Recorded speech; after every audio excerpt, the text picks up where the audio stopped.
연속들을 긍휼히 여기시고 은혜 베풀어 주시어서 오늘 선포되어지는 말씀을 통해 새로운 생명력을 얻게 하시고 넘치는 위로와 기쁨이 되게 하시고 좌절하고 낭망한 자들 새 힘 얻게 하시고 갈급한 이들이 생명수를 마시게 하시고 그리하여 하나님께서 흡족하게 여기시는 복된 기쁨의 시간 될 수 있도록 또한 하나님이 존귀하게 되는 시간 될 수 있도록 은혜 베풀어 주시옵소서. 이 모든 말씀 예수님의 이름으로 기도합니다. 아멘.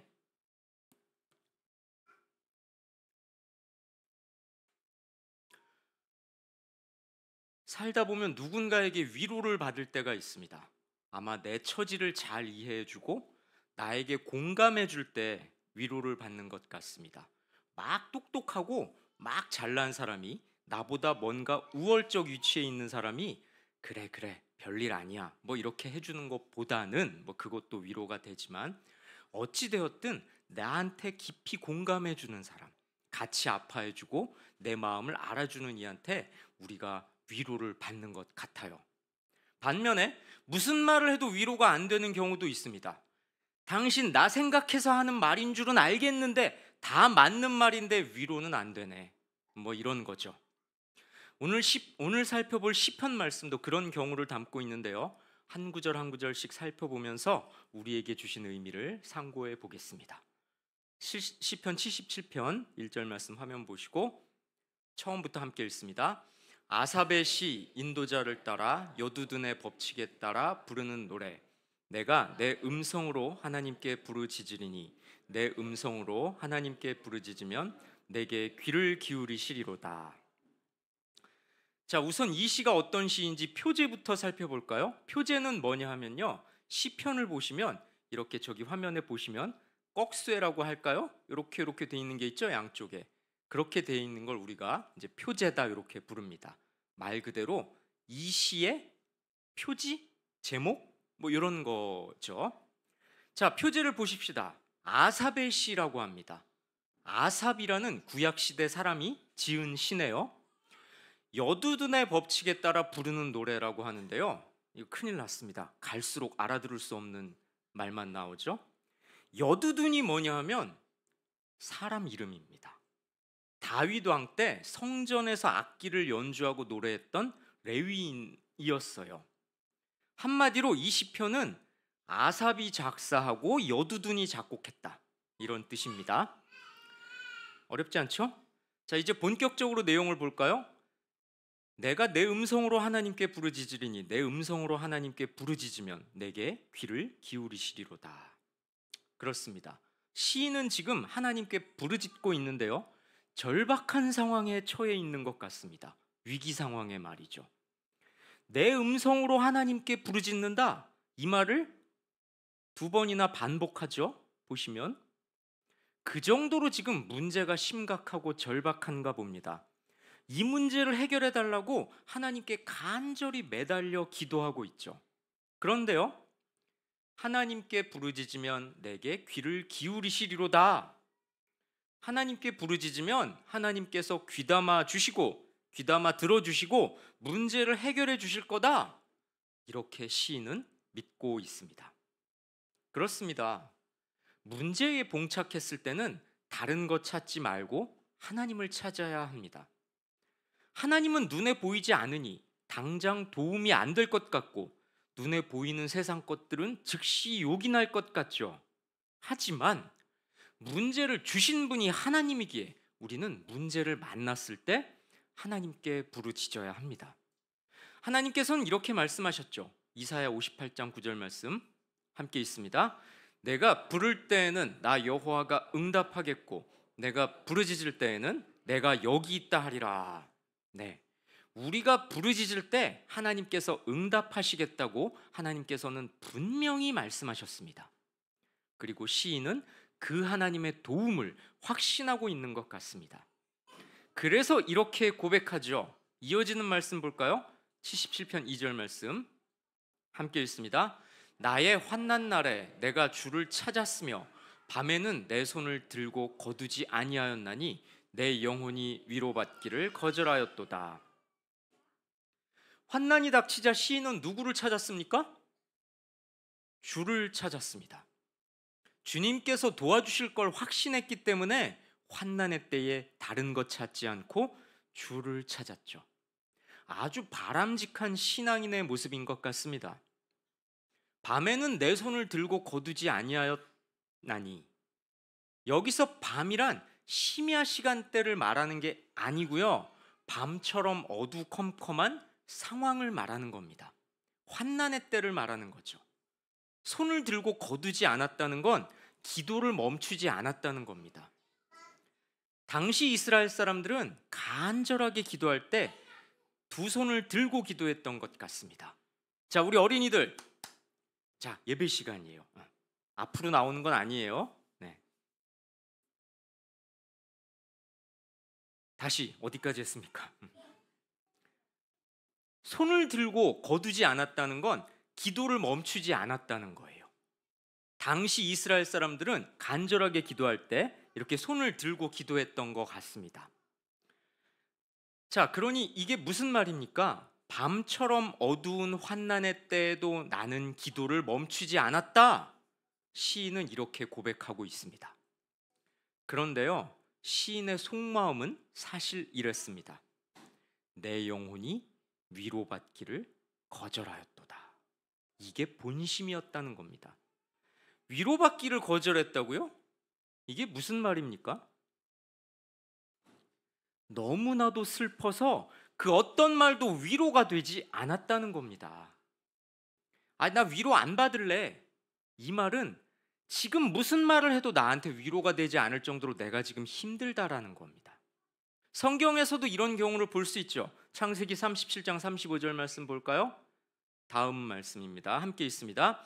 그의 모든 자녀가 위로하되 그가 그 위로를 받지 아니하여 이르되 내가 슬퍼하며 스올로 내려가 아들에게로 가리라 하고 그의 아버지가 그를 위하여 울었더라.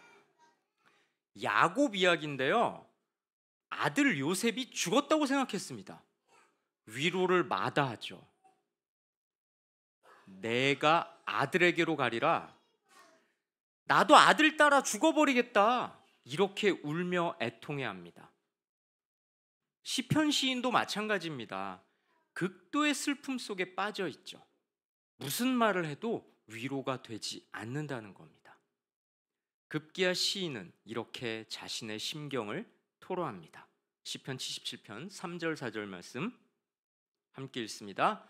내가 하나님을 기억하고 불안하여 근심하니 내 심령이 상하도다. 주께서 내가 눈을 붙이지 못하게 하시니 내가 괴로워 말할 수 없나이다. 불안해하면서 근심합니다. 마음이 아프죠? 심지어 잠을 이루지 못할 정도입니다. 눈 좀 붙이면 그나마 좀 나을 것도 같은데 주님께서는 그마저 어렵게 하십니다. 잠을 잘 수 없는 지경에 처하도록 내버려 두신다는 거죠. 시인은 괴로워합니다. 고통이 심해서 말도 나오지 않을 정도죠. 그러니 나 위로가 뭘 해도 위로가 안 돼. 이렇게 앞에서 말했던 거군요. 조금 시인의 심정이 이해가 이제 되려고 하지요.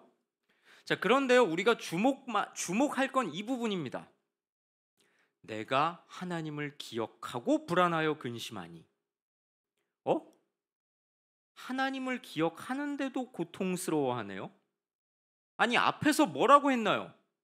하나님께 부르짖으면 귀 기울여 들어주실 거라고 확신하지 않았습니까? 환난 날에도 주를 찾았다고 했잖아요. 기도를 멈추지 않았다고 했지 않습니까? 그런데도 불안해하고 근심에 쌓여 잠도 못 이루며 고통스러워합니다.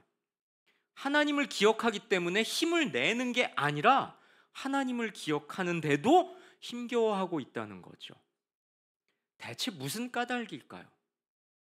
이어지는 구절들을 보면 알 수 있습니다.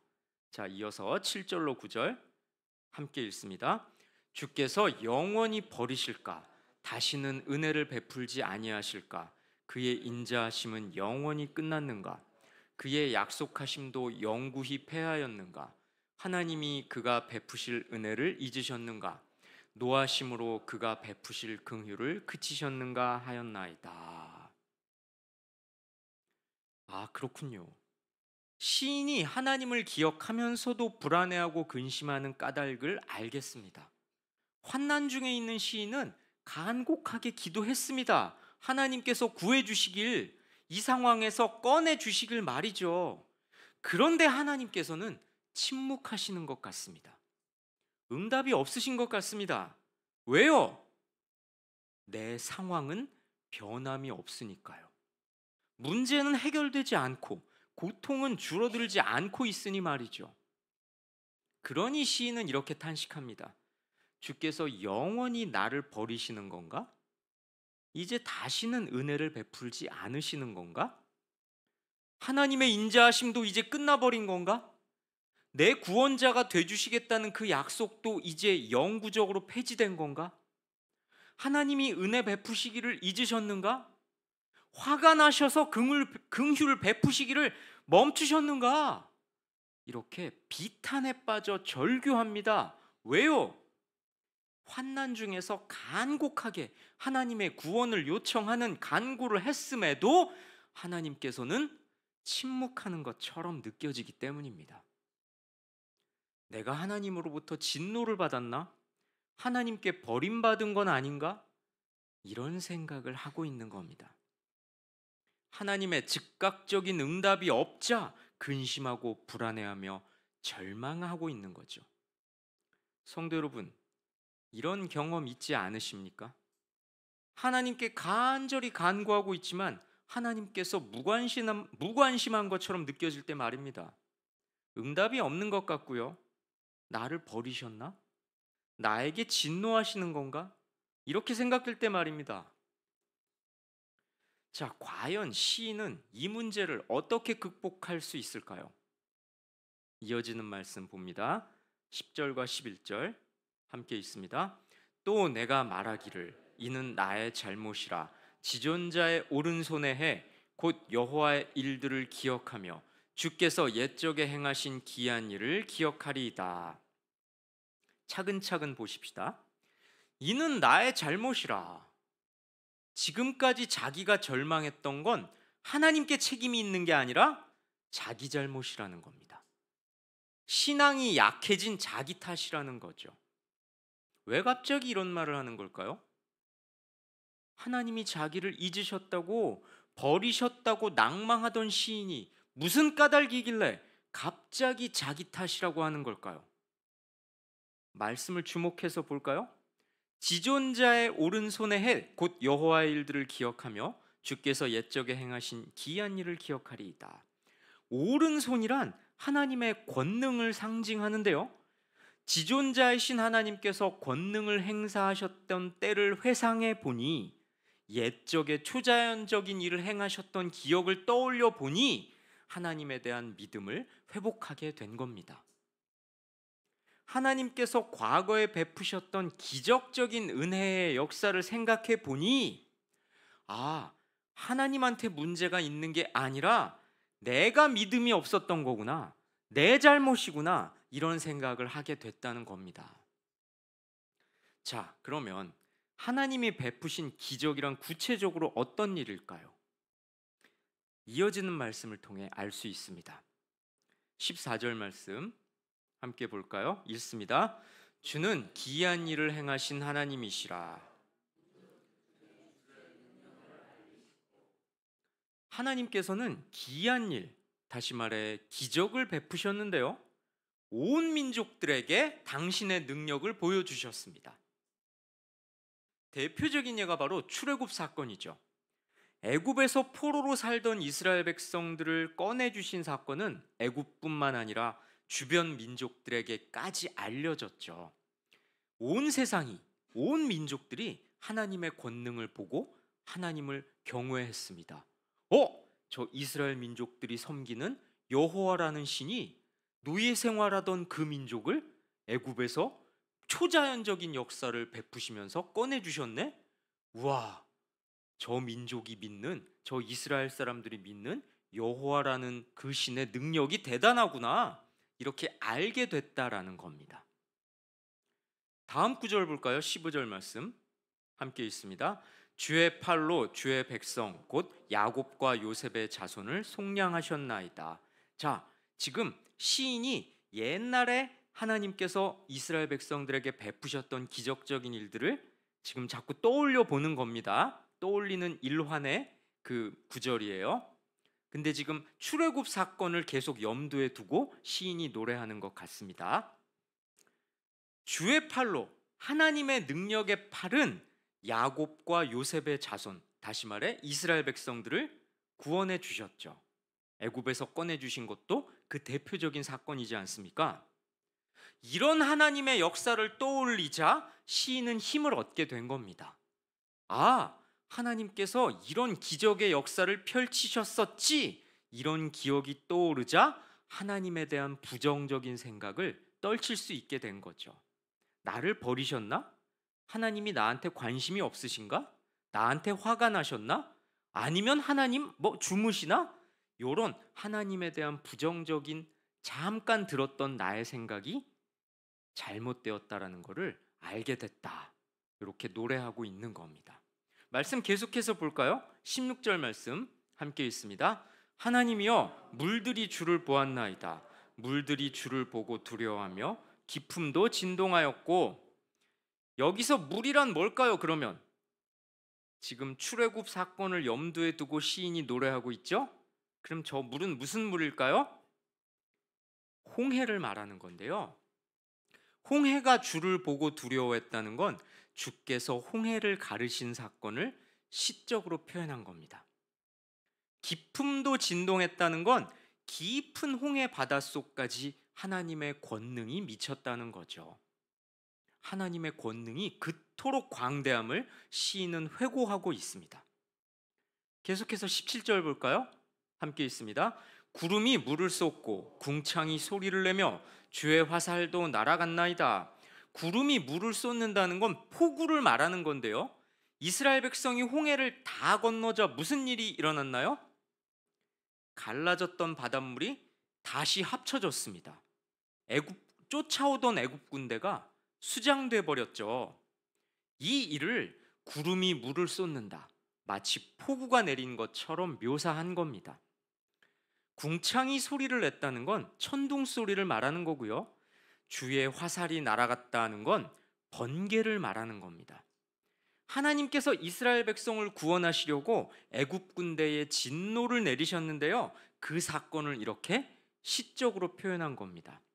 자, 우리가 지금 보고 있는 성경 말씀은 시편의 구절들이에요. 그러니까 일반적인 어떤 그런 문장과는 조금 다르게 시적인 표현, 문학적인 표현을 쓰고 있다라는 걸 염두에 두시면 조금 이해가 더 쉬우실 것 같습니다. 자, 하나님의 그 기적적이고 놀라운 역사를 시인이 회고하면서 이렇게 시적인 수식어를 더해서 표현하고 있는 것이죠. 이어지는 18절 말씀도 마찬가지입니다. 함께 있습니다. 회오리 바람 중에 주의 우렛소리가 있으며 번개가 세계를 비추며 땅이 흔들리고 움직였나이다. 계속해서 출애굽 사건을 시적으로 묘사하는데요.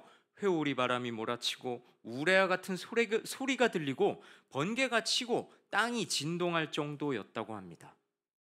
하나님께서 애굽 군대는 멸하시고 이스라엘 백성은 온전히 구원하신 사건, 그 사건을 통해 하나님의 권능을 보여주셨음을 이렇게 묘사하고 있습니다. 19절 말씀 함께 있습니다. 주의 길이 바다에 있었고 주의 곧은 길이 큰 물에 있었으나 주의 발자취를 알 수 없었나이다.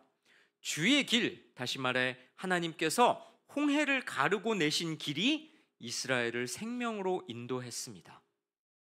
그런데요, 주의 발자취를 알 수 없었다고 합니다. 이스라엘 백성이 홍해를 건너고 나자 홍해를 원래 상태대로 되돌려 놓으셨던 거죠. 갈라졌던 홍해 바닷물이 다시 합쳐져서 그냥 원래대로 되었지 않습니까? 그래서 아무 흔적도 남지 않게 된 것을 주의 발자취를 알 수 없었다. 이렇게 시적으로 표현한 거예요. 어떻습니까? 하나님의 권능의 역사를 시로 표현하고 있다는 걸 알 수 있죠. 이렇게 과거 이스라엘 백성들에게 베푸셨던 하나님의 은혜를 시인은 회고합니다. 그럼으로써 절망을 극복하게 되죠. 이 시가 어떻게 시작했었습니까? 무슨 말을 해도 내가 위로를 받지 못하겠구나, 이렇게 탄식하고 절규하던 시인이 하나님의 권능의 역사를 회고했지요. 그러면서 힘을 얻게 되었다라는 내용까지 지금 우리가 말씀을 통해 살펴본 것입니다. 성도 여러분, 이 시가 우리에게 주는 교훈은 무엇입니까? 우리는 때로 하나님의 응답이 없기에 좌절합니다.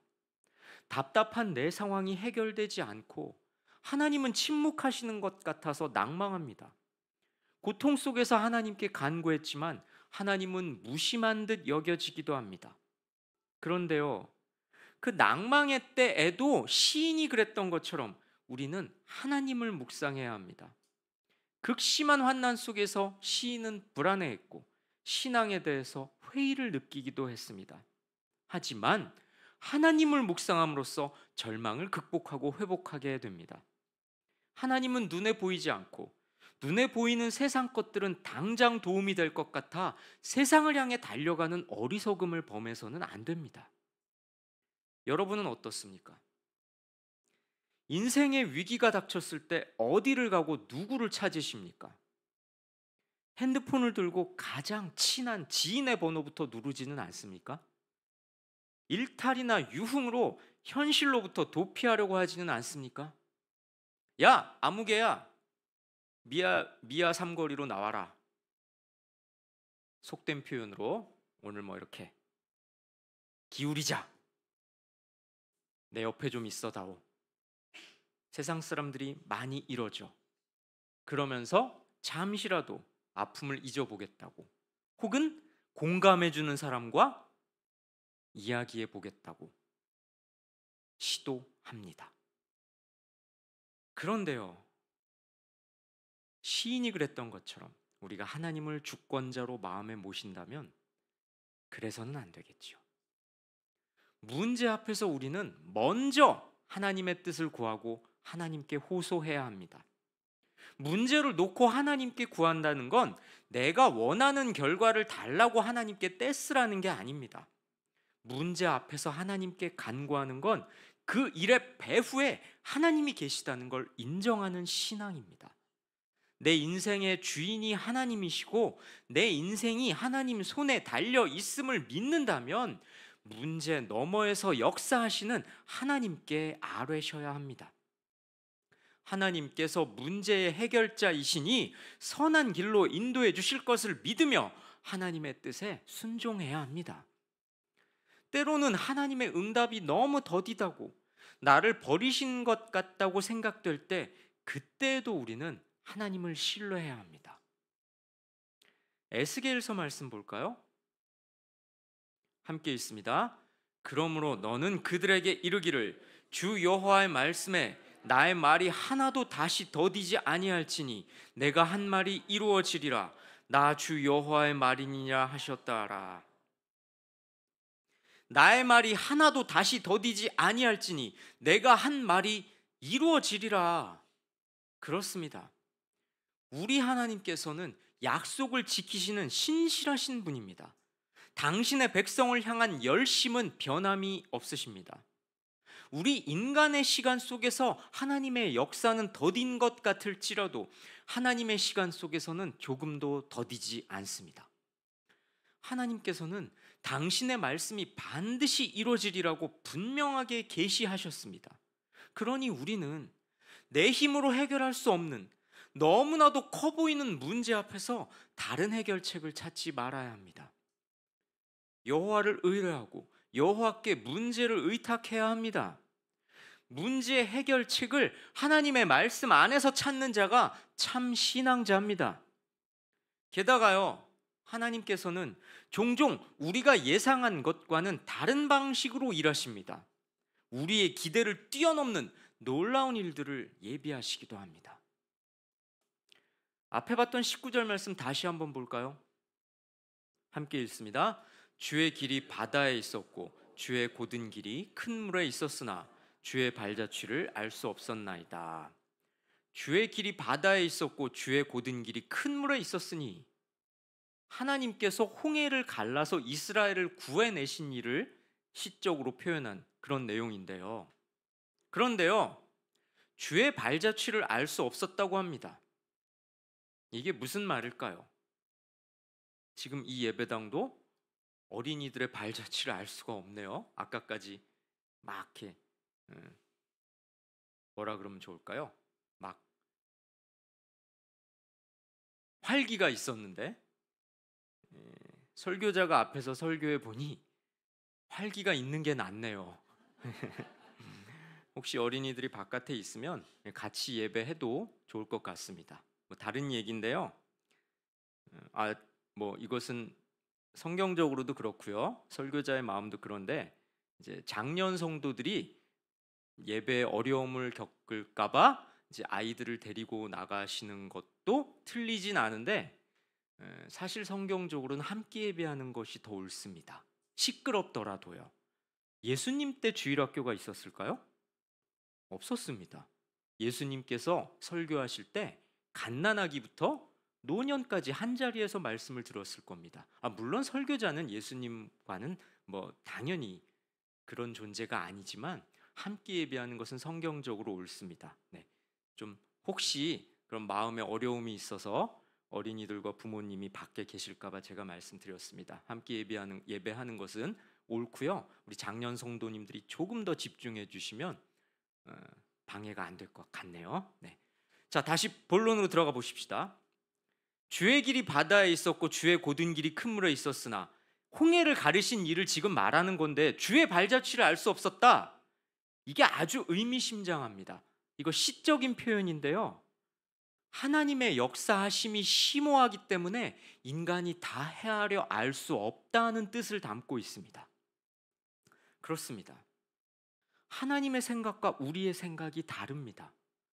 하나님의 길과 우리의 길이 다릅니다. 어찌 우리 유한한 인간이 무한하신 하나님의 섭리를 다 헤아릴 수 있겠습니까? 우리의 할 일은 다만 하나님의 말씀을 따라갈 뿐입니다. 내 욕망과 내 뜻을 접어두고 문제의 배후에서 섭리하시는 하나님께 순종하는 겁니다. 그러한 자의 기도를 하나님께서 귀 기울여 들어주십니다. 예레미야서는 이렇게 말씀합니다. 함께 읽으십시다. 너는 내게 부르짖으라. 내가 내게 응답하겠고 내가 알지 못하는 크고 은밀한 일을 내게 보이리라. 그렇습니다. 하나님은 우리가 미처 예상하지 못한 감춰졌던 일들, 하나님의 크신 역사를 마침내 우리에게 보여주시는 분입니다. 그러니 우리는 더디게 보이고 돌아가는 것 같을지라도 오직 하나님만 신뢰하며 그분의 말씀을 따라가야 합니다. 성도 여러분, 우리는 어려움이 닥쳤을 때 상황을 묵상할 게 아니라 하나님을 묵상해야 합니다. 상황에 대한 생각은 계속해서 번민을 불러일으킵니다. 그 상황을 탈피할 꼼수를 찾게끔 합니다. 하지만 말씀을 묵상할 때 우리는 나에게 주어진 상황에 대한 하나님의 뜻을 알 수 있게 되고 위로도 받을 수 있게 되고 마침내 그 상황을 극복할 수 있는 통찰을 갖게 됩니다. 어쩌면 그 상황이 해결되지 못할 수도 있습니다. 그럴지라도 그 상황을 믿음의 눈으로 볼 수 있게 됩니다. 그러니 우리는 어떤 상황 속에서도 말씀을 붙들어야 하고 또한 늘 말씀을 묵상해야 합니다. 말씀을 통해 우리의 시선은 나에서 하나님으로 옮겨갈 수 있게 됩니다. 이 진리를 굳게 붙드시고 하나님을 신뢰하는 믿음의 사람으로 살아가시기를 주님의 이름으로 권면하고 축원합니다. 우리 찬양하시고 기도하겠습니다.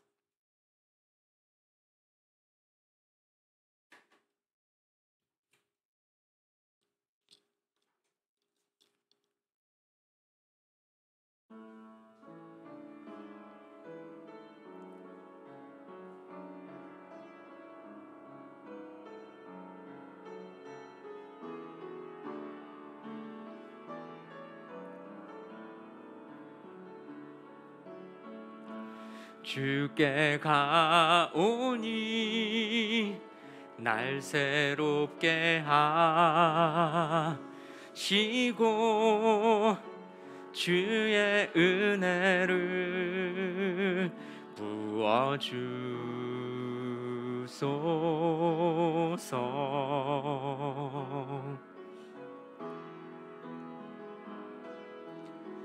내 안에 발견한 나의 연약함 모두 벗어지리라. 주의 사랑으로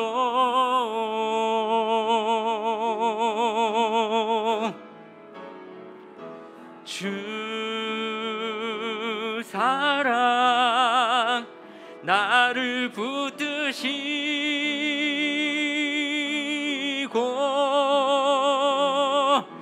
주 곁에 날 이끄소서.